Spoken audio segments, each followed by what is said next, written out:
ದಿವ್ಯವಾದ ಅಪ್ರಾಕೃತವಾದ ಜ್ಞಾನ ಆನಂದಾದಿ ಗುಣಾತ್ಮಕವಾದಂತಹ ಪರಮಮಂಗಲವಾದ ಸ್ವರೂಪ.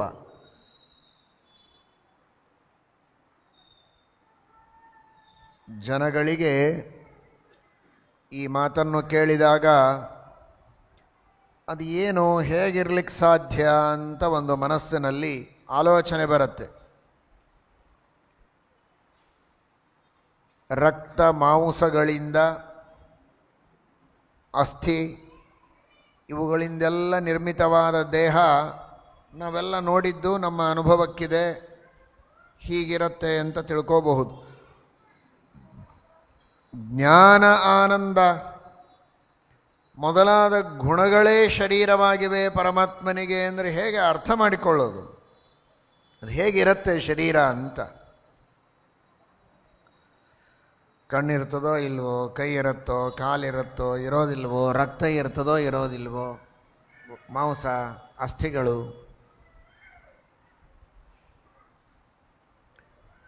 ಈ ರೀತಿ ಆಲೋಚನೆಯನ್ನು ಮಾಡ್ತಾರೆ. ಅರ್ಥವಾಗೋದಿಲ್ಲ ಅಂತಾರೆ ಕೆಲವರು ಇದಿರಲಿಕ್ಕೆ ಸಾಧ್ಯವೇ ಇಲ್ಲ ಅಂತ ಅದನ್ನು ಅಲ್ಲಗಳಿತಾರೆ. ಯಾರೂ ಆ ರೀತಿ ಅಲ್ಲಗಳೆಯುವುದಂತೂ ಸರ್ವಥಾ ಸರಿಯಲ್ಲ. ಅರ್ಥವಾಗೋದೇ ಇಲ್ಲ ಅನ್ನೋದು ಸರಿಯಲ್ಲ. ಪೂರ್ಣವಾಗಿ ಅರ್ಥವಾಗೋದಿಲ್ಲ ಅನ್ನೋದು ಅದು ದೇವರ ಮಹಿಮೆ. ಆದರೆ ಸಾಮಾನ್ಯವಾಗಿ ಅರ್ಥ ಮಾಡಿಕೊಳ್ಳಬಹುದು. ಮೊದಲನೆಯದಾಗಿ ಅನೇಕರ ಮನಸ್ಸಿನಲ್ಲಿ ಈ ಪ್ರಶ್ನೆ ಇರೋದರಿಂದ ವಿವರಣೆ ಕೊಡ್ತಾ ಇರೋದು. ಪರಮಾತ್ಮನಿಗೆ ದೇಹ ಉಂಟೋ ಇಲ್ಲವೋ? ಅವಶ್ಯವಾಗಿ ಭಗವಂತನಿಗೆ ದೇಹ ಇದೆ. ಆ ದೇಹ ಜಡ ಇನರ್ಟ್ ಆದ ದೇಹವಾ ಅಥವಾ ಚೈತನ್ಯ ರೂಪವಾದ ದೇಹವಾ? ಜಡವಾದ ದೇಹ ದೇವರಿಗಿಲ್ಲ. ನಮ್ಮ ನಿಮ್ಮೆಲ್ಲರ ದೇಹ ಜಡವಾದ ದೇಹ. ಈ ರೀತಿ ಪರಮಾತ್ಮನಿಗೆ ದೇಹ ಇಲ್ಲ, ಚೈತನ್ಯ ರೂಪವಾದ ದೇಹ ಇದೆ. ಮೂರನೆಯ ಪ್ರಶ್ನೆ, ಆ ದೇಹಕ್ಕೆ ಎಲ್ಲ ಅವಯವಗಳು ಉಂಟಾ ಇಲ್ವಾ? ಕಣ್ಣು, ಕಿವಿ, ಮೂಗು, ತಲೆ, ಹೊಟ್ಟೆ ಎಲ್ಲ ಅವಯವಗಳೂ ಇದೆ. ಪುರುಷಾಕಾರ, ಸ್ತ್ರೀ ಆಕಾರವೂ ಪರಮಾತ್ಮನಿಗೆ ಇದೆ. ನಪುಂಸಕ ಇಲ್ಲ ಪರಮಾತ್ಮ. ಪುರುಷಾಕಾರದಲ್ಲಿಯೂ ಇದ್ದಾನೆ, ಸ್ತ್ರೀ ಆಕಾರದಲ್ಲಿಯೂ ಭಗವಂತನಿದ್ದಾನೆ. ನಾರಾಯಣ, ನಾರಾಯಣಿ, ಪುರುಷ ರೂಪದಿಂದಲೂ ಇದ್ದಾನೆ ಪರಮಾತ್ಮ, ಸ್ತ್ರೀ ರೂಪದಿಂದಲೂ ಇದ್ದಾನೆ. ಎಲ್ಲ ಅವಯವಗಳಿವೆ. ಜ್ಞಾನಾನಂದಾತ್ಮಕನಾಗಿದ್ದಾನೆ ಪರಮಾತ್ಮ ಅಂದರೆ ಅವಯವಗಳೇ ಇಲ್ಲ ಅಂತ ತಿಳಿಯಬೇಡಿ, ದೇಹವೇ ಇಲ್ಲ ಅಂತ ತಿಳಿಯಬೇಡಿ. ದೇಹ ಇದೆ, ಎಲ್ಲ ಅವಯವಗಳೂ ಇವೆ.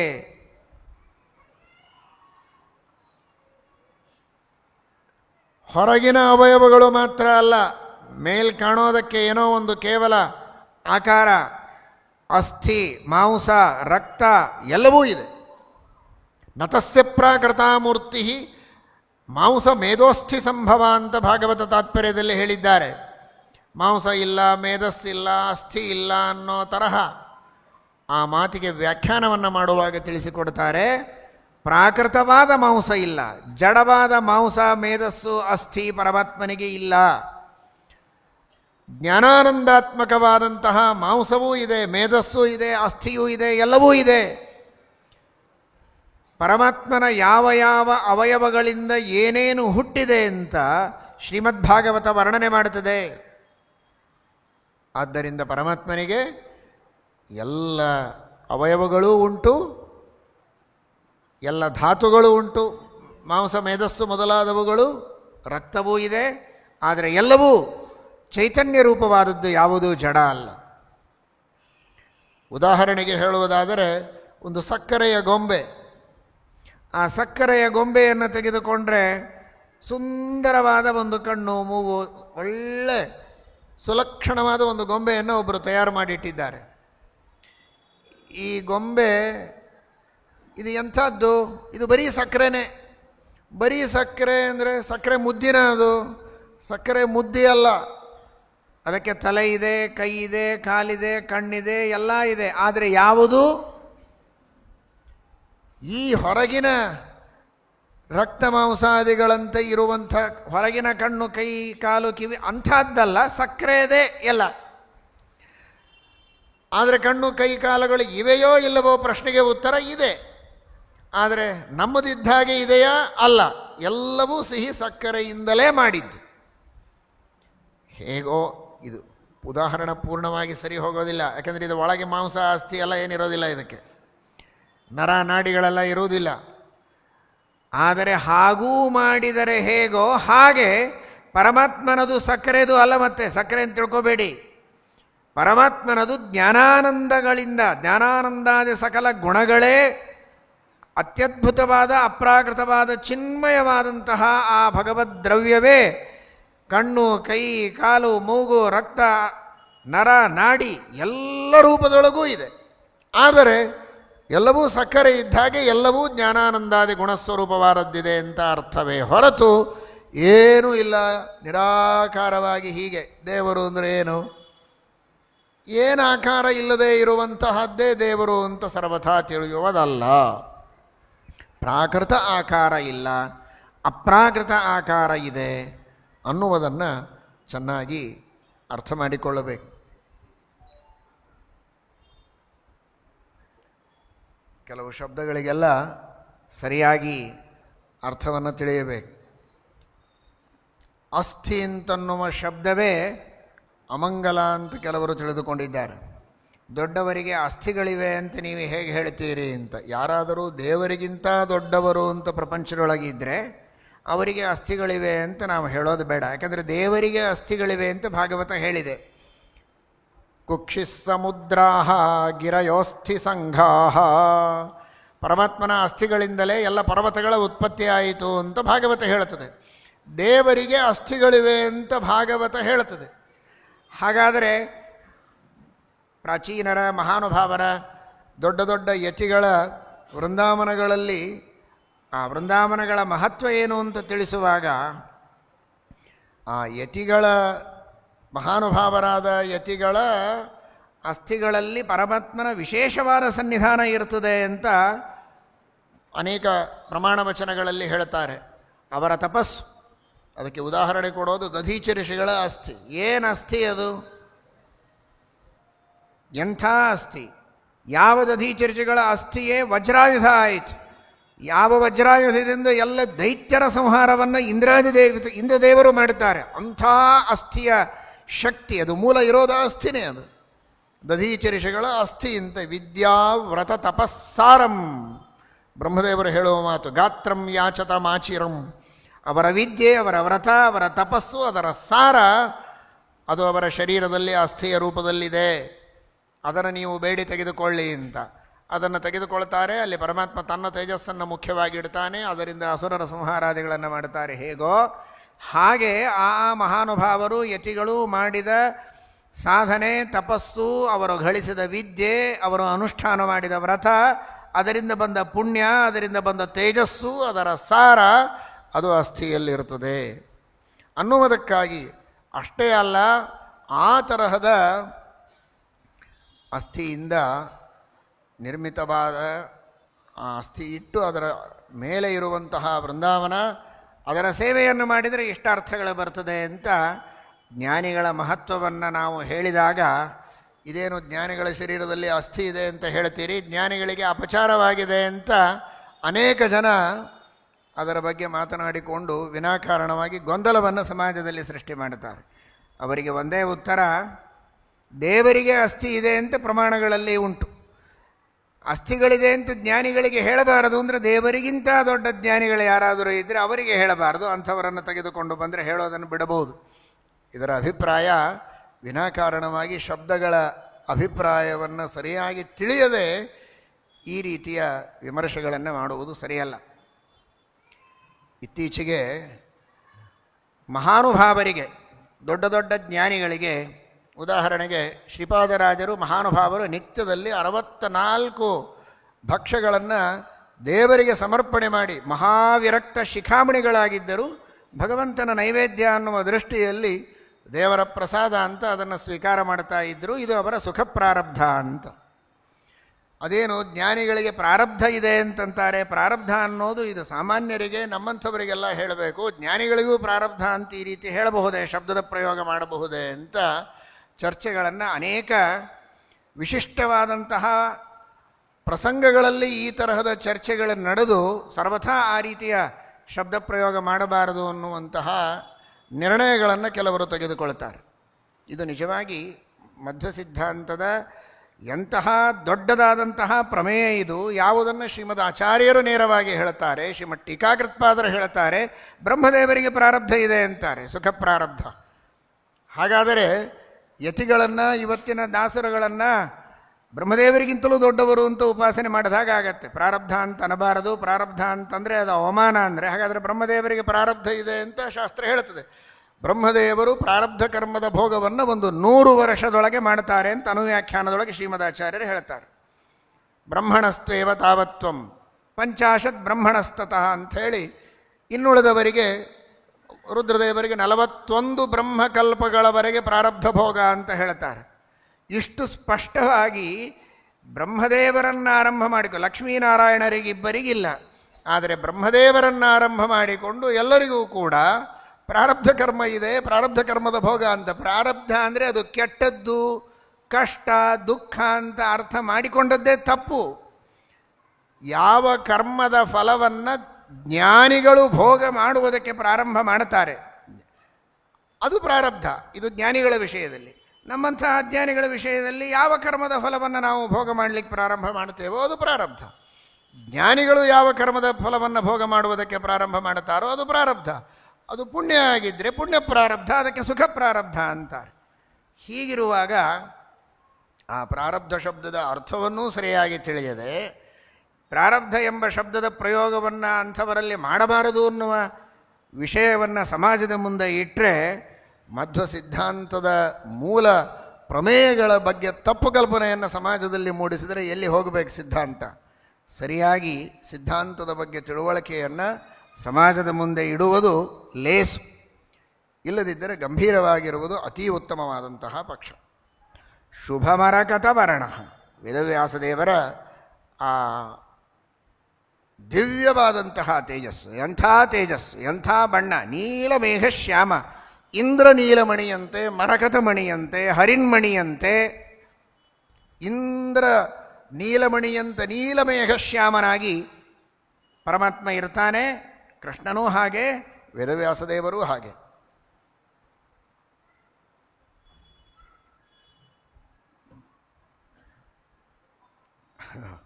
ನಿನ್ನೆ ದಿವಸ ತಿಳಿದ ಹಾಗೆ ಯಮುನಾ ದ್ವೀಪದಲ್ಲಿ ವೇದವ್ಯಾಸದೇವರ ಅವತಾರ. ಯಮುನೆಯೂ ಕಪ್ಪು. ಅಲ್ಲಿ ಅವತಾರ ಮಾಡಿದ ವೇದವ್ಯಾಸದೇವರು ನೀಲಮೇಘದಂತೆ, ಕಾರ್ಮೋಡದಂತೆ ಕಪ್ಪು. ಯಾಕೆ ಅಂದರೆ ನಮಗೆಲ್ಲ ಕೃಷ್ಣಮೇಘ ಕೃಪಾದೃಷ್ಟಿ ವೃಷ್ಟ್ಯಾ ಪುಷ್ಣಾತು ಮಾಮಪಿ ಅಂತ ವ್ಯಾಸರಾಜರು ಚಂದ್ರಿಕೆಯಲ್ಲಿ ಹೇಳಿದಂತೆ, ಬಿಳಿ ಮೋಡಗಳು ನೀರು ಕೊಡೋದಿಲ್ಲ. ನೀರು ಕೊಡುವ ಮೇಘ ಅಂದರೆ ಅದು ಕಪ್ಪು ಮೇಘ. ಕೃಷ್ಣನೆಂಬ ಮೇಘ ಅಂತ ಒಂದು ಅರ್ಥವಾದರೆ ಕೃಷ್ಣವಾದ ಮೇಘ. ಕೃಷ್ಣ ಕಪ್ಪು, ಅವನು ಮೇಘ, ಹೀಗಾಗಿ ಅವನು ಕೃಷ್ಣ ಮೇಘ, ಕಪ್ಪು ಮೇಘ. ಅದೇ ನಮಗೆ ನೀರು ಕೊಡೋದು. ವೇದವ್ಯಾಸದೇವರು ಪರಮಾತ್ಮ ಯಾಕೆ ನೀಲಮೇಘ ಶ್ಯಾಮನಾಗಿದ್ದಾನೆ ಅಂದರೆ ಅವನೆದುರಿಗೆ ನಾವು ಪ್ರಾರ್ಥನೆ ಮಾಡಿದರೆ ಯಾವ ಪ್ರಾರ್ಥನೆಯೂ ವ್ಯರ್ಥವಾಗೋದಿಲ್ಲ. ನಮಗೆ ಅಭೀಷ್ಟವಾದ ಎಲ್ಲ ಇಷ್ಟಾರ್ಥಗಳನ್ನು ಆ ಪರಮಾತ್ಮ ಸುರಿಸ್ತಾನೆ, ವೃಷ್ಟಿ ಮಾಡುತ್ತಾನೆ ಅನ್ನೋದಕ್ಕೋಸ್ಕರವಾಗಿ ಆ ಪರಮಾತ್ಮನನ್ನು ಕೃಷ್ಣಮೇಘ ಅವನು ಅಂತ ತೋರಿಸುವುದಕ್ಕೆ ನೀಲಮೇಘ ಶ್ಯಾಮನನ್ನಾಗಿ ಆ ಪರಮಾತ್ಮನನ್ನು ವರ್ಣನೆ ಮಾಡುತ್ತಾರೆ. ಆ ನೀಲವರ್ಣದ ಭಗವಂತ ನೀರು ತುಂಬಿದ ಮೇಘದಂತೆ ಭಕ್ತರ ಅಭೀಷ್ಟಗಳನ್ನೆಲ್ಲ ಕೊಡುವುದಕ್ಕೆ ತನ್ನಲ್ಲಿ ತುಂಬಿಕೊಂಡಿದ್ದಾನೆ. ಬೇಡಿದ್ದೆಲ್ಲ ಇಷ್ಟಾರ್ಥಗಳನ್ನು ವರ್ಷಣೆ ಮಾಡುತ್ತಾನೆ ಎಂಬುದಾಗಿ ನಾವು ಚಿಂತನೆ ಮಾಡಬೇಕು. 32 ಲಕ್ಷಣಗಳಿಂದ ಕೂಡಿದಂತಹ ಪರಮಾತ್ಮನ ಆ ದಿವ್ಯವಾದ ಅಪ್ರಾಕೃತವಾದಂತಹ ಶರೀರ. 32 ಲಕ್ಷಣಗಳು ವಾಯುದೇವರ ಶರೀರಕ್ಕೂ ಉಂಟು. 32 ಲಕ್ಷಣಗಳಿವೆ. ಆದರೆ ವಾಯುದೇವರಿಗಿಂತಲೂ ಅತೀ ಸ್ಪಷ್ಟವಾಗಿ ಲಕ್ಷ್ಮೀದೇವಿಗಿಂತಲೂ ನಿರತಿಶಯ ಸ್ಪಷ್ಟವಾಗಿ, ಅತ್ಯಂತ ಸ್ಪಷ್ಟವಾಗಿ, ಅತೀ ಉತ್ಕೃಷ್ಟವಾಗಿ, ಸ್ವತಂತ್ರವಾಗಿ ಆ ಭಗವಂತನಲ್ಲಿ 32 ಲಕ್ಷಣಗಳು ಶೋಭಾಯಮಾನವಾಗಿವೆ. ಅದನ್ನು ಚಿಂತನೆ ಮಾಡಬೇಕು ಅಂತ ವರ್ಣನೆ ಮಾಡ್ತಾರೆ. ಪರಮಾತ್ಮನ ಪಾದ ಅಂಗಾಲು ಕೆಂಪಾಗಿದೆ, ಅಷ್ಟು ಕೆಂಪಾದಂತಹ ಪರಮಾತ್ಮನ ಪಾದ. ಪ್ರಾಯ ಭಕ್ತಿಗೆ ಇನ್ನೊಂದು ಹೆಸರು ರಾಗ, ಅನುರಾಗ. ರಾಗ ಅಂದರೆ ಭಕ್ತಿ, ಸ್ನೇಹ. ರಾಗ ಅಂದರೆ ಕೆಂಪು. ಎಲ್ಲ ಭಕ್ತರು ಭಕ್ತಿಯಿಂದ ಆ ಪರಮಾತ್ಮನ ಪಾದಗಳಿಗೆ ಎರಗುತ್ತಾರೆ. ಅವರೆಲ್ಲರ ತಲೆಯ ಮೇಲೆ ತನ್ನ ಪಾದವನ್ನು ಪರಮಾತ್ಮ ಇಡ್ತಾನೆ. ಹೀಗಾಗಿ ಆ ಎಲ್ಲ ಭಕ್ತರ ಭಕ್ತಿ, ರಾಗ, ಅನುರಾಗ ಅದೇನು ಪರಮಾತ್ಮನ ಪಾದಕ್ಕೆ ಹತ್ತಿದೆಯೋ ಏನೋ ಅನ್ನೋ ಹಾಗೆ ಪರಮಾತ್ಮನ ಪಾದಗಳು ಅಷ್ಟು ಕೆಂಪಾಗಿವೆ. ಪ್ರೀತಿಯಿಂದ ಭಕ್ತರನ್ನು ನೋಡ್ತಾನೆ. ಅವನ ಕಣ್ಣೂ ಕೆಂಪಾಗಿದೆ.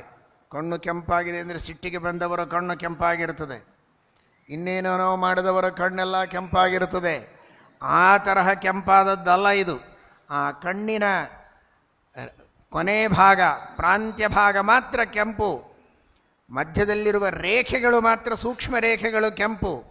ಉಳಿದದ್ದೆಲ್ಲ ಬಿಳಿ, ಅದರ ಮಧ್ಯದಲ್ಲಿ ಕಪ್ಪು, ಅದರ ಮಧ್ಯದಲ್ಲಿ ಅತೀ ಕಪ್ಪು. ಹಾಗೇ ಇರೋದು. ಯಾವುದು ಕೆಂಪಾಗಿರಬೇಕೋ ಅದು ಕೆಂಪಾಗಿರಬೇಕು, ಎಲ್ಲವೂ ಕೆಂಪಾಗಿರಬಾರದು. ರಕ್ತ ಪಾದಾಬ್ಜ ನೇತ್ರಾಧರ ಕರ ನಖ ರಸನಗ್ರಹ. ಅಂಗೈ ಕೆಂಪಾಗಿದೆ, ಉಗುರುಗಳು ಕೆಂಪಾಗಿವೆ, ನಾಲಿಗೆ ತುದಿ ಕೆಂಪಾಗಿದೆ, ಪಾದದಲ್ಲಿ ಚಕ್ರ, ಶಂಖ, ಅಬ್ಜ ಎಲ್ಲ ರೇಖೆಗಳಿವೆ. ಯಾರೇ ನನ್ನ ಪಾದವನ್ನು ನಂಬಿದವರಿಗೆ ಪೀಡೆಯನ್ನು ಕೊಟ್ಟರೆ ಅವರನ್ನು ನಾಶ ಮಾಡುತ್ತೇನೆ ಅಂತ ಆ ಚಕ್ರರೇಖೆಯಿಂದ ತೋರಿಸ್ತಾನೆ. ಯಾವಾಗಲೂ ನನ್ನ ರಕ್ಷೆ ನಿಮಗಿದೆ ಅಂತ ಅಂಬರೀಷನ ವಿಷಯದಲ್ಲಿ ಅದನ್ನು ಸತ್ಯ ಮಾಡಿ ತೋರಿಸಿದ್ದಾನೆ. ಪರಮಾತ್ಮನನ್ನೇ ನಂಬಿ ಏ ದಾರಾಗಾರ ಪುತ್ರಾದೀನ್ ಪ್ರಾಣಾನ್ ವಿತ್ತಮಿದಂ ಪರಂ ಹಿತ್ವಾ ಮಾಂ ಶರಣಂ ಯಾತಾಹ ಕಥಂ ತಾನ್ ತ್ಯಕ್ತುಮುತ್ಸಹೇ. ಎಲ್ಲವನ್ನು ಬಿಟ್ಟು ನನಗೆ ಶರಣು ಹೋದವರನ್ನು ಬಿಟ್ಟು ನಾನು ಹೇಗೆ ಸುಮ್ಮನೆ ಕೂಡಲಿ, ನಾನು ರಕ್ಷಣೆ ಮಾಡಲೇಬೇಕು ಅಂಬರೀಷನನ್ನು ಅಂತ ತನ್ನ ಸುದರ್ಶನ ಚಕ್ರವನ್ನು ಕಳಿಸಿದನಲ್ಲ. ಹೀಗೆ ಎಲ್ಲರನ್ನೂ ರಕ್ಷಣೆ ಮಾಡುವುದಕ್ಕೆ ನಾನು ಯಾವಾಗಲೂ ಸಿದ್ಧನಾಗಿದ್ದೇನೆ. ಚಕ್ರ ನನ್ನ ಹತ್ರ ಇದೆ. ಯಾರಿಗೂ ರಕ್ಷಣೆ ಮಾಡ್ತೇನೆ ಅಂತ ವಚನ ಕೊಟ್ಟು ಚಕ್ರ ಹಾಕುವವನು ನಾನಲ್ಲ. ಚಕ್ರ ಬಿಟ್ಟು ರಕ್ಷಣೆ ಮಾಡಿಯೇ ಮಾಡ್ತೇನೆ ಅಂತ ಪರಮಾತ್ಮ ತೋರಿಸಿಕೊಡ್ತಾನೆ. ಅವರವರಿಗೆ ಏನೇ ಉತ್ತಮವಾದಂತಹ ಸಾಧನೆಯನ್ನು ಮಾಡಬೇಕಾಗಿದ್ದರೆ, ಜ್ಞಾನ ಪಡೆದುಕೊಳ್ಳಬೇಕಾಗಿದ್ದರೆ, ಅವರಿಗೆ ಬೇಕಾದ ಸಮೃದ್ಧವಾದ ಜ್ಞಾನವನ್ನು ಶ್ರೀದೇವಿಯನ್ನು ನಿಮಿತ್ತ ಮಾಡಿಕೊಂಡು ಅವಳ ಅನುಗ್ರಹದಿಂದ ಜ್ಞಾನವನ್ನು ಕೊಡಿಸ್ತೇನೆ. ಯದುಪಾಸನೆಯ ನಿತ್ಯಂ ಭಕ್ತಿ ಜ್ಞಾನಾದಿಕಾನ್ ಗುಣಾನ್, ಅಂತಹ ಜ್ಞಾನಾದಿ ಗುಣಗಳನ್ನು ಕೊಡಿಸ್ತೇನೆ ಶ್ರೀದೇವಿಯಿಂದ ಅಂತ ಸೂಚನೆ ಮಾಡುವ ರೀತಿಯಲ್ಲಿ ಶಂಖರೇಖ, ಆ ಶಂಖದ ಚಿಹ್ನವನ್ನು ಧಾರಣ ಮಾಡಿದ್ದಾನೆ. ಶಂಖದಲ್ಲಿ ಶ್ರೀದೇವಿಯ ಸನ್ನಿಧಾನ, ಜ್ಞಾನದ ಸಂಕೇತ ಅನ್ನೋದಕ್ಕೆ ಮಾತಾಡಲು ಬರದ ಧ್ರುವರಾಜನ ಕಪೋಲಕ್ಕೆ ಶಂಖದ ಸ್ಪರ್ಶ ಮಾಡಿದಾಗ ದಿವ್ಯವಾದ ವಾಣಿ ಹೊರಗೆ ಬಂತು. ಯೋಂತಃ ಪ್ರವಿಶ್ಯ ಮಮ ವಾಚಮಿಮಾಂ ಪ್ರಸುಪ್ತಾಂ ಸಂಜೀವಯತ್ಯಖಿಲ ಶಕ್ತಿಧರ ಸ್ವಧಾಮ್ನ ಅನ್ಯಾಂಶ್ಚ ಹಸ್ತಚರಣಶ್ರವಣತ್ವಗಾದೀನ್ ಪ್ರಾಣಾನ್ನಮೋ ಭಗವತೆ ಪುರುಷಾಯ ತುಭ್ಯಂ. ಈ ರೀತಿ ಮಾತನಾಡುವ ಶಕ್ತಿ ಸಾಮರ್ಥ್ಯಗಳಿಲ್ಲದ ನಮ್ಮಂತಹ ಅಜ್ಞಾನಿಗಳಿಗೆ ಉತ್ತಮವಾದಂತಹ ವಾಕ್ಪಟುತ್ವವನ್ನು ಕೊಟ್ಟು, ಜ್ಞಾನವನ್ನು ಕೊಟ್ಟು, ಸೌಭಾಗ್ಯ ಸಮೃದ್ಧಿಗಳನ್ನೂ ಕೊಟ್ಟು ಅನುಗ್ರಹ ಮಾಡುತ್ತೇನೆ ಎನ್ನುವ ಭರವಸೆ ನೀಡುವ ರೀತಿಯಲ್ಲಿ ಶಂಖದ ರೇಖೆಯನ್ನು ಪಾದದಲ್ಲಿ ಪರಮಾತ್ಮ ಧಾರಣೆ ಮಾಡಿದ್ದಾನೆ. ಅವನ ಹಸ್ತದಲ್ಲಿಯೂ ಇದೆ ಶಂಖಚಕ್ರಗಳು, ಅವನ ಪಾದದಲ್ಲಿಯೂ ಅದರ ರೇಖೆಗಳಿವೆ, ಹಸ್ತದಲ್ಲಿ ರೇಖೆಗಳೂ ಇವೆ. ಆ ಪರಮಾತ್ಮ ಸ್ವತಃ ಶಂಖಚಕ್ರಗಳನ್ನೂ ಧಾರಣೆ ಮಾಡಿದ್ದಾನೆ.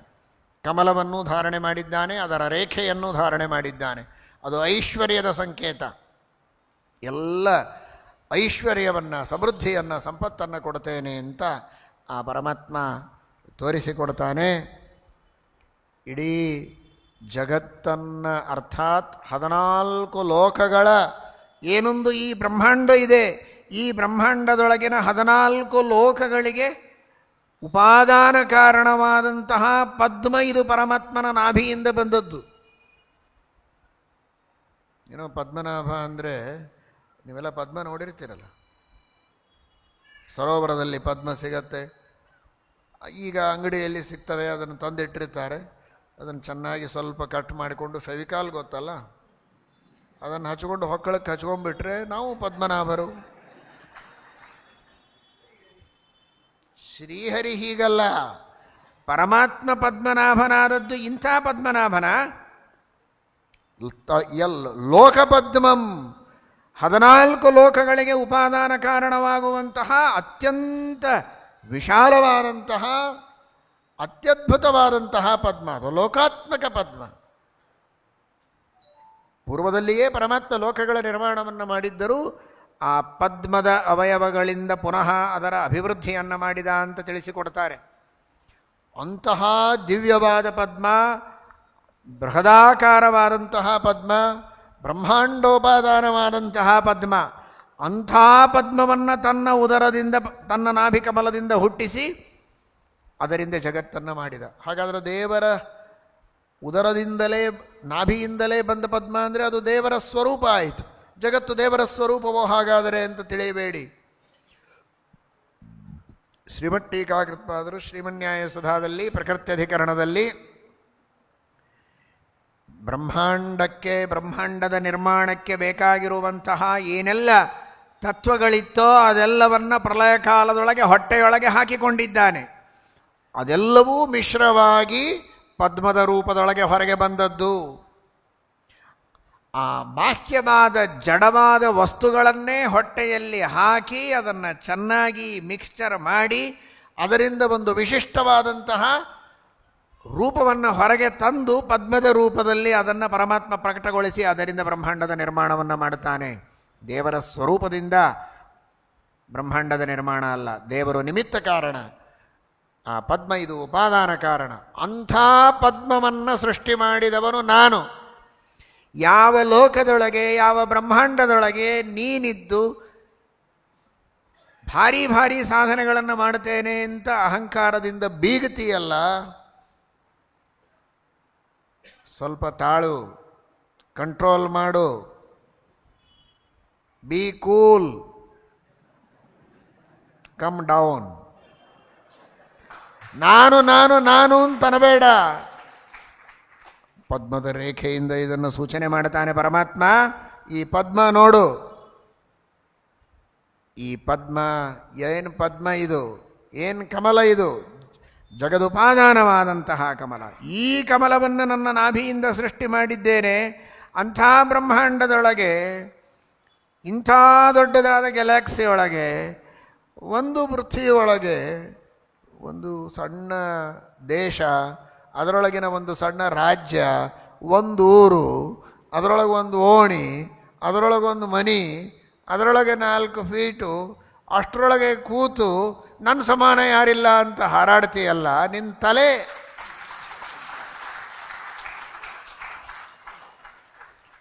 ನನ್ನನ್ನು ಆಶ್ರಯಿಸು, ಶರಣಾಗತನಾಗು. ನನಗೆ ಶರಣು ಬಂದರೆ ನಿನಗೆ ಇದೇ ಪದ್ಮಾಲಯಳಾಗಿರುವಂತಹ ಮಹಾಲಕ್ಷ್ಮಿ, ಇದೇ ಪದ್ಮಾಸನನಾಗಿರುವಂತಹ ಆ ಚತುರ್ಮುಖ ಬ್ರಹ್ಮ, ಆ ಭಾವಿ ಪದ್ಮಾಸನರಾದಂತಹ ವಾಯುದೇವರು, ಇವರೆಲ್ಲರ ಅನುಗ್ರಹದಿಂದ ನಿನಗೆ ಉತ್ತಮವಾದ ಜ್ಞಾನವನ್ನು ಕೊಟ್ಟು ಉದ್ಧಾರವನ್ನು ಮಾಡುತ್ತೇನೆ. ನೀನು ಮೋಕ್ಷಕ್ಕೆ ಬರುವುದಕ್ಕೆ ಸಾಧ್ಯ ಇದೆ. ಅದೆಲ್ಲ ಬಿಟ್ಟು ನಾನು ನಾನು ಅನ್ನುವ ಅಹಂಕಾರದಿಂದ ಜನ್ಮವನ್ನು ಹಾಳು ಮಾಡಿಕೊಳ್ಳಬೇಡ ಅನ್ನುವ ಸೂಚನೆಯನ್ನು ಮಾಡುವ ರೀತಿಯಲ್ಲಿ ಚಕ್ರ ಶಂಖಾಬ್ಜ ರೇಖ ರವಿಕರವರ ಗೌರಂ ಚರ್ಮಚೈಣಂ ವಸಾನ. ಸೂರ್ಯನ ಕಿರಣಗಳಂತೆ ಅತ್ಯಂತ ಫಳ ಹೊಳೆಯುವಂತಹ ಆದರೆ ಪೀತವಾದ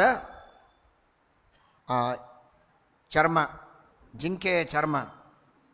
ಗೌರ ಅಂದರೆ ಬಿಳಿಯಾದ ಅಂತ ಅರ್ಥದಲ್ಲಿ ಅಲ್ಲ, ಗೌರ ಎಂಬ ಶಬ್ದಕ್ಕೆ ಇಲ್ಲಿ ಪೀತ ಎಂಬ ಅರ್ಥವನ್ನು ಎಲ್ಲ ವ್ಯಾಖ್ಯಾನಕಾರರು ಹೇಳುತ್ತಾರೆ. ಅಂತಹ ಸೂರ್ಯನಂತೆ ಹೊಳೆಯುವ ಪೀತ ಅಂಬರ. ಏನಂಬರ? ಅದು ಹತ್ತಿಯ ರೇಷ್ಮೆಯದಲ್ಲ, ಚರ್ಮ, ಚಿಗೆರೆಯ ಚರ್ಮದ ಬಟ್ಟೆಯನ್ನೇ ಧಾರಣ ಮಾಡಿದಂತಹ ತಟಿದಮಲ ಜಟಾ ಸಂದೀಪ್ತ ಚೂಡಂ ದಧಾನಃ. ಮಿಂಚಿನಂತೆ ಹೊಳೆಯುವಂತಹ ಅತಿ ಸ್ವಚ್ಛವಾದ ಶ್ರೇಷ್ಠವಾದಂತಹ ಜಟಾಗಳು, ಅದರ ಮಧ್ಯದಲ್ಲಿ ಶಿಖ, ಅವುಗಳನ್ನು ಧಾರಣೆ ಮಾಡಿದಂತಹ ಜಟಾಬಂಧನವನ್ನು ಮಾಡಿಕೊಂಡಂತಹ ಮಹಾನುಭಾವರು ವೇದವ್ಯಾಸದೇವರು. ಶಿಖಾಬಂಧನವನ್ನು, ಶಿಖಾ ಬಿಡಬೇಕು, ಶಿಖಾಬಂಧನವನ್ನೂ ಮಾಡಿಕೊಳ್ಳಬೇಕು, ಮಾಡಿಕೊಂಡು ಸತ್ಕರ್ಮಗಳನ್ನು ಮಾಡಿಕೊಳ್ಳಬೇಕು. ಅಂದರೆ ಅದರಿಂದ ವಿಶೇಷವಾದ ಫಲ ಬರ್ತದೆ. ಉಪನಯನ ಮಾಡಿಕೊಂಡು ಶಿಖಾಬಂಧನ ಮಾಡಿಕೊಂಡು ಕಾರ್ಯಗಳನ್ನು ಮಾಡಬೇಕು ಅಂತ. ವಿಶಿಖ ಅನುಪನೀತಶ್ಚ ಯತ್ ಕರೋತಿ ನ ತತ್ಕೃತಂ ಅಂತ ಸ್ಮೃತಿ ಹೇಳುತ್ತದೆ.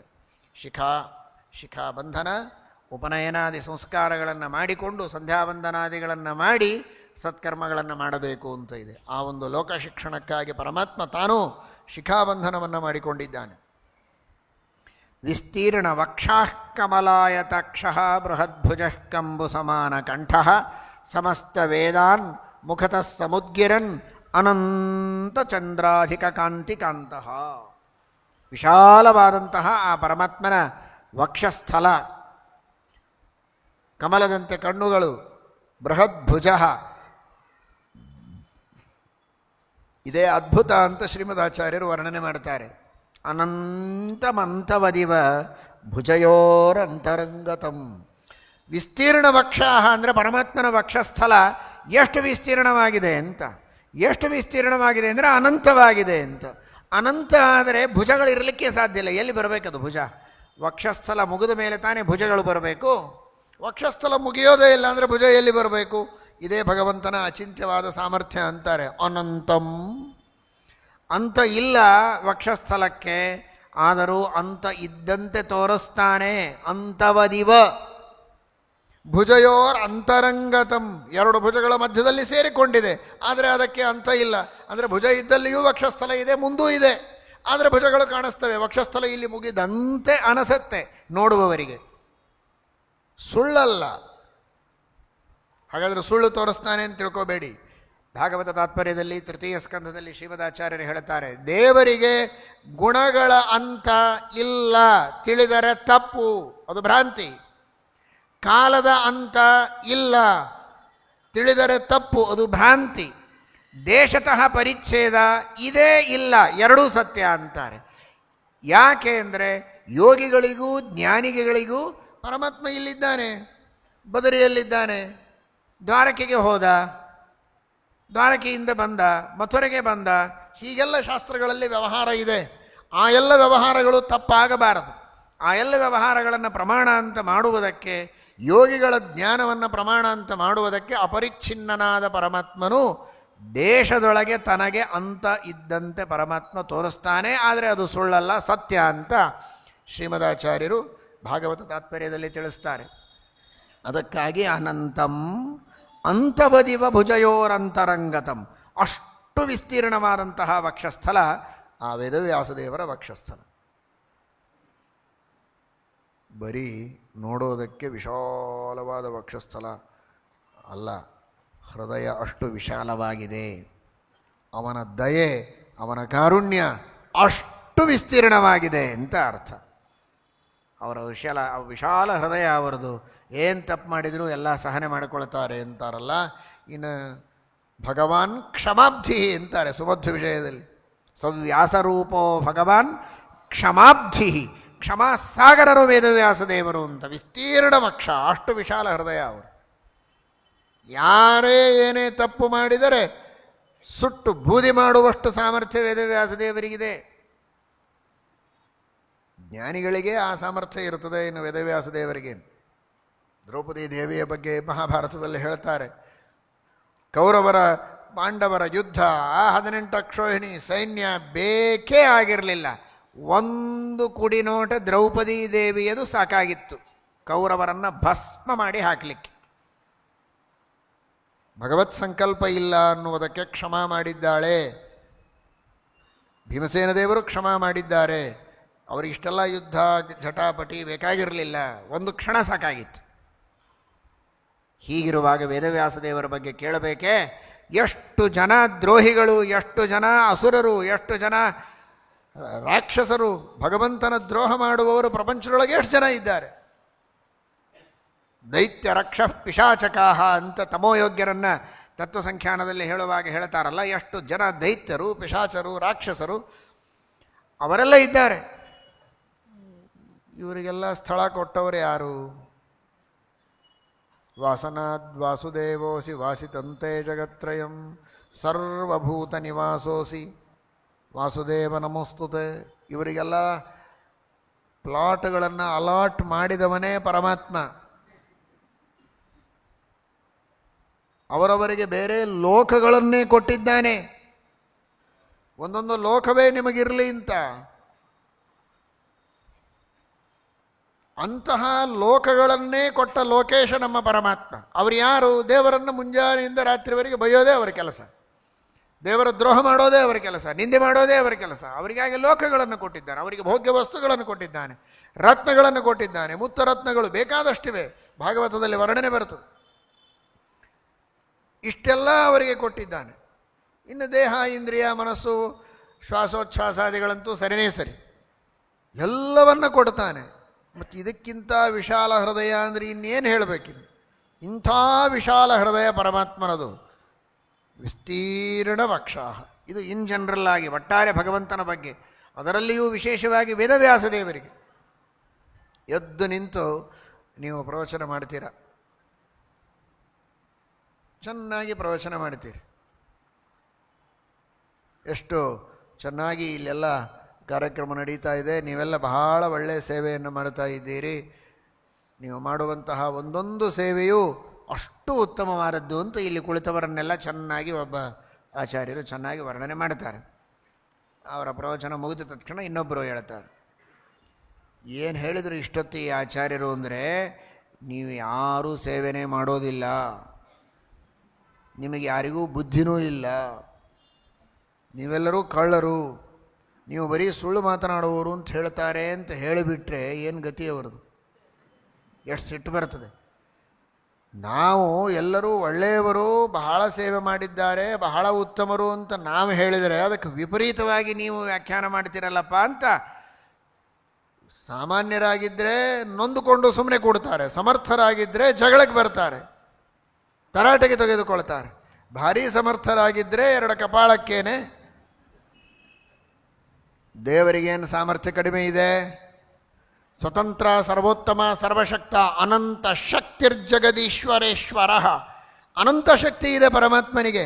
ಆ ಪರಮಾತ್ಮ ನುಡಿದ ನುಡಿಗಳಿಗೆ ತಪ್ಪಾಗಿ ವ್ಯಾಖ್ಯಾನವನ್ನು ಯಾರೇ ಮಾಡಿದರೆ, ಸರಿಯಾಗಿ ಅರ್ಥಗಳನ್ನು ಹೇಳದೇ ಇದ್ದರೆ, ವಿಪರೀತವಾಗಿ ಹೇಳಿದರೆ ತಕ್ಕ ಶಾಸ್ತಿಯನ್ನು ಮಾಡುವಂತಹ ಪರಿಪೂರ್ಣವಾದ ಶಕ್ತಿ ಪರಮಾತ್ಮನಲ್ಲಿದ್ದರೂ ಕೂಡ ಪರಮಾತ್ಮ ಕ್ಷಮಾ ಮಾಡಿದ್ದಾನೆ ಅಂದರೆ ವಿಸ್ತೀರ್ಣ ವಕ್ಷಾಹ, ವಿಶಾಲವಾದ ಹೃದಯ, ಸವ್ಯಾಸ ರೂಪೋ ಭಗವಾನ್ ಕ್ಷಮಾಬ್ಧಿ.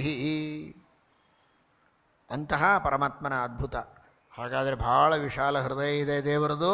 ನಮ್ಮ ತಲೆಗೆ ಬಂದ ಹಾಗೆ ಬ್ರಹ್ಮಸೂತ್ರಗಳಿಗೆ ನಾವು ಏನು ಬೇಕಾದ ಹೇಳ್ಕೊಂಡು ಹೋಗೋಣ. ಮಹಾಭಾರತಕ್ಕೆ ಹೇಗಿದ್ದರೂ ಅವರು ಕ್ಷಮಾ ಮಾಡ್ತಾರೆ ಅಂತ ಹಾಗೆ ತಿಳ್ಕೋಬೇಡಿ. ಆ ಪರಮಾತ್ಮನ ಹೃದಯ ಬಹಳ ವಿಶಾಲವಾಗಿದೆ. ನಿಜ, ಕ್ಷಮಾ ಮಾಡ್ತಾನೆ ಅಂದರೆ ಒಂದು ಹಂತದವರೆಗೆ. ಆದರೆ ನಾವು ಸಜ್ಜನರಾಗಿದ್ದರೆ ಯಥಾರ್ಥ ಜ್ಞಾನವನ್ನೇ ಪಡೆದುಕೊಂಡು ಮೋಕ್ಷವನ್ನು ಹೊಂದಬೇಕು ಅನ್ನುವುದೇ ದೇವರ ಸಂಕಲ್ಪ ಅನ್ನೋದಕ್ಕೆ ನಾವು ತಪ್ಪು ತಿಳಿದರೆ ಪರಮಾತ್ಮ ಅದನ್ನು ಸಹನೆ ಮಾಡೋದಿಲ್ಲ. ಯಥಾರ್ಥ ಜ್ಞಾನವನ್ನೇ ಪಡೆದುಕೊಳ್ಳಬೇಕು ಅನ್ನುವುದನ್ನು ಮಾತ್ರ ಮರೆಯಬಾರದು. ನಮಗೂ ತಪ್ಪು ತಿಳಿದರೂ ಊಟಕ್ಕೆ, ಹೊಟ್ಟೆಗೆ, ಬಟ್ಟೆಗೆ, ಇರೋದಕ್ಕೆ ಏನು ಕಡಿಮೆ ಮಾಡೋದಿಲ್ಲ ಅಂತ ಅಷ್ಟೇ ಹೊರತು ಮೋಕ್ಷ ಕೊಡ್ತಾನೆ ಅಂತಲ್ಲ. ಮೋಕ್ಷ ಪರಮಾತ್ಮ ಕೊಡಬೇಕಾದರೆ ನಾವು ಯಥಾರ್ಥ ಜ್ಞಾನವನ್ನು ಪಡೆದುಕೊಳ್ಳಲೇಬೇಕು ಅನ್ನುವುದನ್ನು ಮರೆಯಬಾರದು. ವಿಸ್ತೀರ್ಣ ವಕ್ಷಾ ಕಮಲಾಯತಾಕ್ಷ ಬೃಹದ್ಭುಜ ಕಂಬು ಸಮಾನಕಂಠ ಸಮಸ್ತ ವೇದಾನ್ಮುಖತಃ ಸಮುದ್ಗಿರನ್. ಯಾವಾಗಲೂ ವೇದಗಳನ್ನು ಹಯಗ್ರೀವ ರೂಪದಿಂದಲೂ ಸರಿ, ವೇದವ್ಯಾಸದೇವ ರೂಪದಿಂದಲೂ ಸರಿ ನಿರಂತರವಾಗಿ ಆ ವೇದಗಳ ಉಚ್ಚಾರಣೆಯನ್ನು ಮಾಡ್ತಾ ಇರ್ತಾರೆ. ಒಬ್ಬರು ಚೆನ್ನಾಗಿ ಸಂಗೀತವನ್ನು ಹೇಳ್ತಾ ಇದ್ದರೆ ಅವರು ಆಲಾಪ ಮಾಡ್ತಾ ಇರ್ತಾರೆ. ಹಿಂದೆ ಒಬ್ಬರು ಪಕ್ಕ ಗಾಯಕರು ಸಣ್ಣ ಧ್ವನಿಯಿಂದ ಹಾಡ್ತಾ ಇರ್ತಾರೆ, ಸಣ್ಣದಾಗಿ ಅವರಿಗೆ ಮತ್ತೆ ಮುಂದೆ ಜೋಡಿಸಿಕೊಡೋ ಹಾಗೆ. ಇವರು ಬೇರೆ ಆಲಾಪ ಮಾಡ್ತಿರ್ತಾರೆ, ಅವರು ಸಣ್ಣ ಧ್ವನಿಯಲ್ಲಿ ಹಾಡ್ತಾ ಇರ್ತಾರೆ. ಹೌದೋ ಇಲ್ವೋ? ಇದೆಲ್ಲ ನಿಮಗೆ ಅನುಸಂಧಾನಕ್ಕೆ ಬರಲಿ. ವೇದವ್ಯಾಸದೇವರ ಮಹಿಮಾ ಅಂತೆ ಕಲ್ಚರಲ್ ಪ್ರೋಗ್ರಾಮಲ್ಲಿ ಇಟ್ಟಿದ್ದು, ಬೇರೆ ಕೆಲಸಕ್ಕಲ್ಲ. ಆಲಾಪ ಮಾಡೋದು ಬೇರೆ, ಹಿಂದೆ ಪಕ್ಕ ಏನಂತಾರೆ ಗಾಯಕರು, ಸಹಗಾಯಕರು, ಅವರು ಸಣ್ಣ ದನಿಯಲ್ಲಿ ಅವರಿಗೆ ಸಪೋರ್ಟ್ ಮಾಡೋದು ಬೇರೆ. ಇವರೇ ಆಲಾಪ ಮಾಡ್ತಾ ಇವರೇ ಬೇರೆ ಹಾಡು ಹೇಳುತ್ತಾ ಮಾಡಲಿಕ್ಕಾಗ್ತದ? ವಾದ್ಯ ಬಾರಿಸ್ತಾ ಆಲಾಪ ಮಾಡ್ಬೋದು, ಹಾಡು ಹೇಳ್ಬೋದು. ಬಾಯಿಯಿಂದ ಬಾಯಿ ತೆಗೆದ್ರೆ ಒಂದು ಶಬ್ದ ಬರ್ಬೋದು, ಒಂದ ಹಾಡ್ಬೋದು, ಇಲ್ಲ ಆಲಾಪ ಮಾಡ್ಬೋದೇ ಹೊರತು ಈ ಕಡೆ ಆಲಾಪ ಮಾಡ್ತೀನಿ, ಈ ಕಡೆ ಬೇರೆ ಶಬ್ದಗಳನ್ನು ಹೇಳ್ತೀನಿ, ಇನ್ಯಾರೋ ಬಂದು ಮಾತಾಡಿಸಿದ್ರೆ ಅವ್ರ ಜೊತೆಗೆ ಮಾತಾಡಿಸ್ತೀನಿ, ಅದೆಲ್ಲ ಅಲ್ಲ. ಏಕಕಾಲಕ್ಕೆ ಏನೇನೋ ಮಾಡಿ ನಾಲ್ಕಾರು ವಾದ್ಯಗಳನ್ನು ಬಾರಿಸುವವರಿದ್ದಾರೆ, ಅದೆಲ್ಲ ಬೇರೆ. ಆದರೆ ಆ ವಾದ್ಯಗಳು ಬೇರೆ ಇವೆ. ವಾದ್ಯಗಳನ್ನು ಬಾರಿಸುವುದಕ್ಕೆ ನಿಮಗೆ ಬೆರಳುಗಳು ಬೇರೆ ಇವೆ, ಬೆರಳುಗಳಿಗೆ ಕಟ್ಟುವುದಕ್ಕೆ ಹಗ್ಗಗಳು ಬೇರೆ ಇವೆ. ಅದೆಲ್ಲ ದೇವರೇ ಕೊಟ್ಟದ್ದು, ಅದನ್ನು ಉಪಯೋಗಿಸಿ ಹೇಳಿದ್ದೀರಿ. ನೀವು ನಮ್ಗಿಂತ ಭಾಳ ಬುದ್ಧಿವಂತರು, ಯಾಕೆ ನಮಗೆ ಬಾರಿಸ್ಲಿಕ್ಕೆ ಬರೋದಿಲ್ಲ, ಮೈಕ್ ಬಾರಿಸ್ಲಿಕ್ಕೆ ಬರುತ್ತಷ್ಟೇ, ಬೇರೆ ಬರೋದಿಲ್ಲ. ನಮ್ಗಿಂತ ಬುದ್ಧಿವಂತರು ಅಂತ ಒಪ್ಕೊಳ್ತೀವಿ, ಆದರೆ ದೇವರಿಗಿಂತ ಅಲ್ಲ. ಯಾಕಂದರೆ ಎಲ್ಲ ದೇವರು ಕೊಟ್ಟದ್ದನ್ನು ಉಪಯೋಗಿಸಿದ್ದೀರಿ. ಇರಲಿ, ಆದರೂ ದೇವರು ಒಂದೇ ಬಾಯಿಯಿಂದ ಎಲ್ಲ ಕೆಲಸ ಮಾಡ್ತೀವಿ. ವೇದ ಪಾರಾಯಣವನ್ನು ಮಾಡ್ತಾ ಮಹಾಭಾರತ ಪಾರಾಯಣ ಮಾಡ್ತೀವಿ. ನೀವೇನಾದರೂ ಮಾತಾಡಿಸೋದಕ್ಕೆ ಬಂದರೆ ನಿಮ್ಮ ಜೊತೆಗೂ ಮಾತಾಡಿಸ್ತೀವಿ ಅಂತ ಆಗೋದಿಲ್ಲ. ಆದರೆ ನಮ್ಮ ವೇದವ್ಯಾಸ ದೇವರು, ನಮ್ಮ ಹಯಗ್ರೀವ ದೇವರು ಹೇಗಿದ್ದಾರೆ ಅಂದರೆ ಸಮಸ್ತ ವೇದಾನ್ಮುಖತಃ ಸಮುದ್ಗಿರನ್, ಎಲ್ಲ ವೇದಗಳನ್ನು ಏಕಕಾಲಕ್ಕೆ ಮುಖದಿಂದ ಉಚ್ಚಾರಣೆ ಮಾಡ್ತಾರೆ. ಈ ಕಡೆಗೆ ಋಗ್ವೇದ, ಈ ಕಡೆಗೆ ಯಜುರ್ವೇದ, ಈ ಕಡೆಗೆ ಸಾಮವೇದ, ಈ ಕಡೆಗೆ ಅಥರ್ವವೇದ. ಸಮಸ್ತ ವೇದಾನ್, ಇತಿಹಾಸ ಪುರಾಣ ಪಂಚಮೋ ವೇದಾನಾಂ ವೇದ, ಈ ಕಡೆಗೆ ಮಹಾಭಾರತ, ಈ ಕಡೆ ರಾಮಾಯಣ, ಈ ಕಡೆಗೆ ಪಂಚರಾತ್ರ, ಎಲ್ಲವನ್ನೂ ನಿರಂತರವಾಗಿ ಉಚ್ಚಾರಣೆ ಮಾಡ್ತಾರೆ. ಪೌರುಷೇಯ ಅಪೌರುಷೇಯ ಸಕಲ ವಿದ್ಯೆಗಳನ್ನು. ಏತನ್ಮಧ್ಯೆ ಅಂಬರಣಿ ಬಾಯಿ ಬಂದು ವೇದವ್ಯಾಸದೇವರಿಗೆ ಏನೋ ಮಾತಾಡಿಸಿದ್ರೆ ಅವಳ ಜೊತೆಗೂ ಮಾತಾಡಿಸ್ತಾರೆ, ಹೆಂಡತಿಯ ಜೊತೆಗೆ. ಈ ಕಡೆಗೆ ಬ್ರಹ್ಮಾದಿ ದೇವತೆಗಳು ಬಂದು ಏನೋ ಕೇಳಿದರೆ ಅವರಿಗೆ ಪ್ರಶ್ನೆಗಳಿಗೂ ಉತ್ತರ ಕೊಡ್ತಾರೆ. ದ್ವಿಜವೃಂದ ಕೃತಂ ಕುತೂಹಲಾತ್ ಅನುಯೋಗಾಂಧು ಸಹಸ್ರಮುತ್ತಮಂ. ಅವರೇನಾದರೂ ಪ್ರಶ್ನೆಗಳು ಒಂದೇ ಮಾತಿನೊಳಗೆ ಉತ್ತರ ಕೊಡ್ತಾರೆ, ಆದರೆ ಮಾತಂತೂ ಆಡ್ತಾರೆ. ಯಮೇಕ ಪದೇ ಸರಸ್ವತಿ ಶ್ರುತಿ ಭರ್ತು ಪರಿಪೂರಯತ್ಯಹೋ. ಯಾರ ಪ್ರಶ್ನೆ ಕೇಳಿದರೆ ಅದಕ್ಕೆ ಉತ್ತರ ಕೊಡ್ತಾರೆ. ಈ ಕಡೆಗೆ ವೇದಗಳ ಉಚ್ಚಾರಣೆ ಮಾಡ್ತಾರೆ. ಬೇರೆ ಬೇರೆ ಜನರಿಗೆ ಬೇರೆ ಬೇರೆ ಲೌಕಿಕವಾದ, ಅರ್ಥಾತ್ ಅವರವರ ಉದ್ಧಾರಕ್ಕೆ ಮಾಡಬೇಕಾದ ಉಪದೇಶಾದಿಗಳನ್ನು ಮಾಡುತ್ತಾರೆ.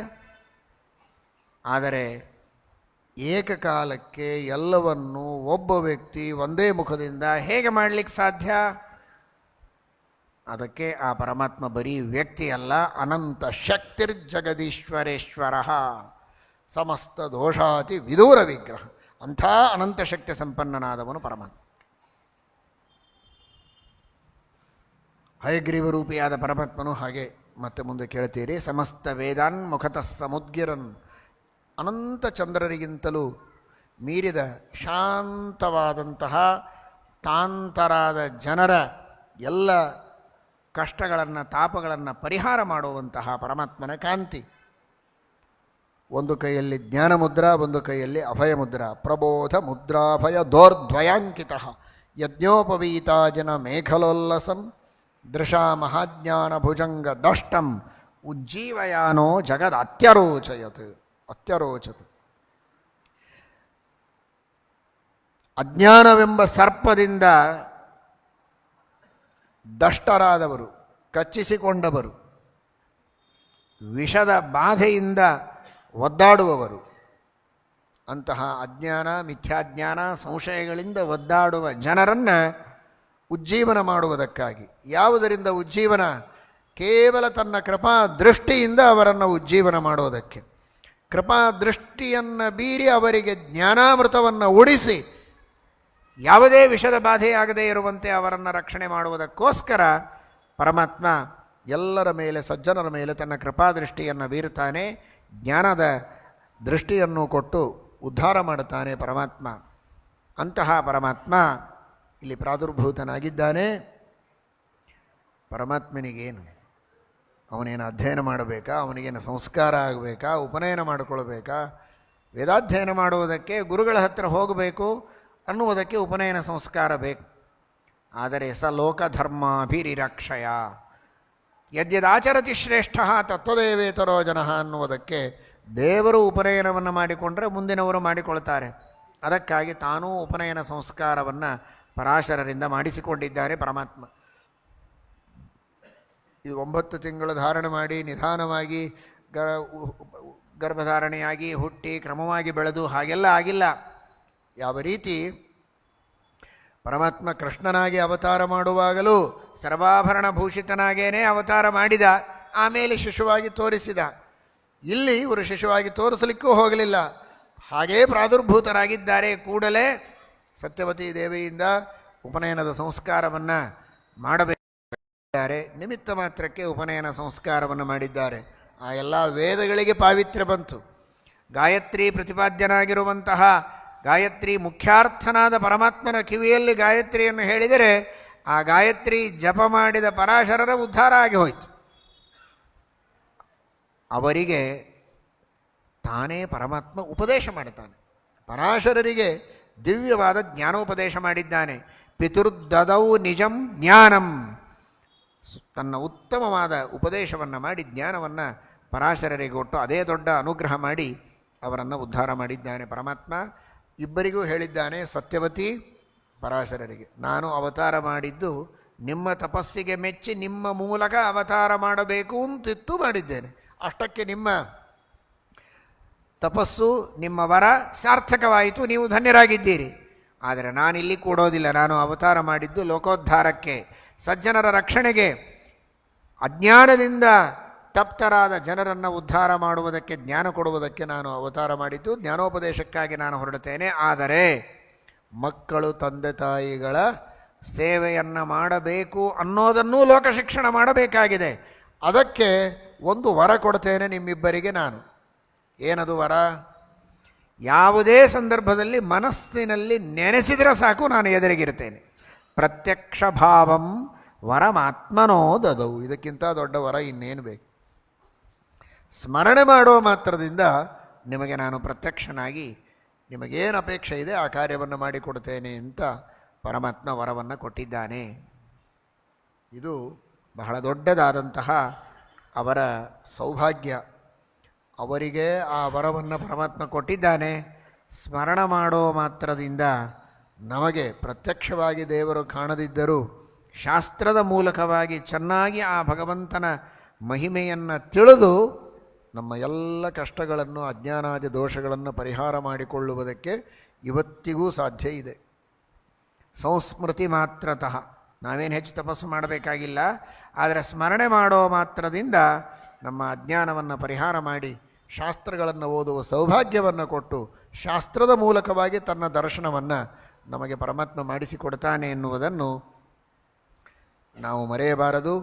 ಬ್ರಹ್ಮಾದಿ ದೇವತೆಗಳು ಪರಮಾತ್ಮನ ಸ್ತೋತ್ರ ಮಾಡ್ತಾ ಇದ್ದಾರೆ, ಗುಣಗಾನ ಮಾಡ್ತಾ ಇದ್ದಾರೆ.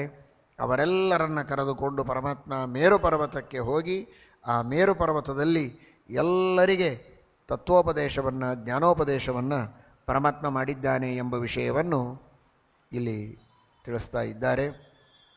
ಅಂತಹ ಆ ಪರಮಾತ್ಮನ ದಿವ್ಯವಾದಂತಹ ಮಹಿಮೆಯನ್ನು ಶ್ರೀಮದ್ ಆನಂದ ತೀರ್ಥ ಭಗವತ್ಪಾದಾಚಾರ್ಯರು ನಮಗೆ ಉಪದೇಶ ಮಾಡುತ್ತಾ ಇದ್ದಾರೆ.